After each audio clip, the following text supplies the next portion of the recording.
continuación vamos a tratar el tema hipertensión arterial, que se define como la elevación de la presión arterial en forma sostenida y permanente. Esta es una clasificación dependiendo de la presión sistólica y diastólica. Esto se maneja en cardiología, pero queremos que ustedes sepan que el paciente empieza a ser hipertenso a partir de los 140 de presión sistólica y los 90 de presión diastólica. Si no es prehipertenso, si no son estadios más elevados de la tensión arterial. Se clasifica en dos grandes grupos. La más frecuente, que es un 95%, se llama hipertensión arterial esencial o idiopática porque no se conoce la causa, y las otras son de causas conocidas, que es una larga lista que tratando estas causas el paciente deja de ser hipertenso. Principalmente son patologías renales como glomérulonefritis, enfermedad poliquística, en fin. Hay causas endocrinas como el síndrome de Cushing. Fíjense también que hormonas exógenas como los corticoides, por eso los tratamientos con corticoides o antiinflamatorios no esteroideos aumentan la presión arterial. Feocromocitoma, acromegalia, vamos a ir viendo cada una de estas en las unidades correspondientes. Este es un complejo cuadro fisiológico normal, representando la presión arterial que surge de multiplicar el gasto cardíaco por la resistencia periférica y cómo los distintos factores influyen en cada uno de estos dos componentes de la fórmula. Para que ustedes vean que la fisiopatogenia de la hipertensión arterial esencial es bastante compleja, hay factores genéticos que se suman a factores medioambientales que llevan a hipertensión.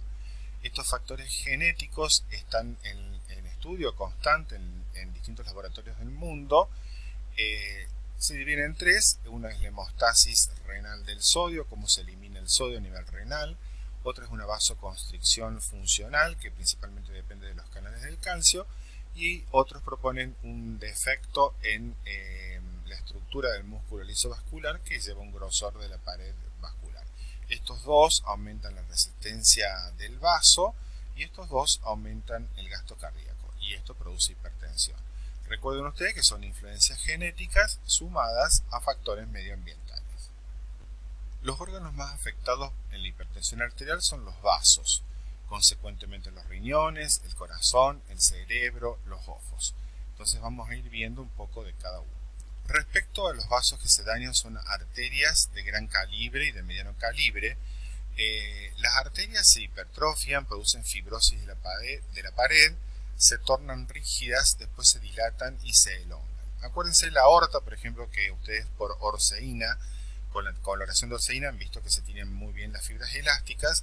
Cuando estas fibras elásticas son reemplazadas por placas de ateroma, que predispone a la hipertensión, se pierde su elasticidad. Entonces, la presión arterial también ejerce su efecto sobre esta pared del vaso,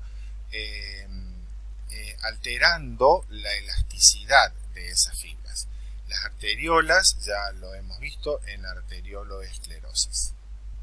El corazón produce hipertrofia concéntrica, al igual que lo produciría una estenosis de la aorta, por ejemplo, porque estamos oponiendo al flujo de salida un obstáculo, en este caso el aumento de la presión arterial. Esto es un corte transversal del corazón, normalmente el ventrículo izquierdo es mucho más grueso, no se olvide que es un vaso de contracción, en cambio el ventrículo derecho es más delgado porque es un vaso de capacitancia que recibe todo el retorno venoso.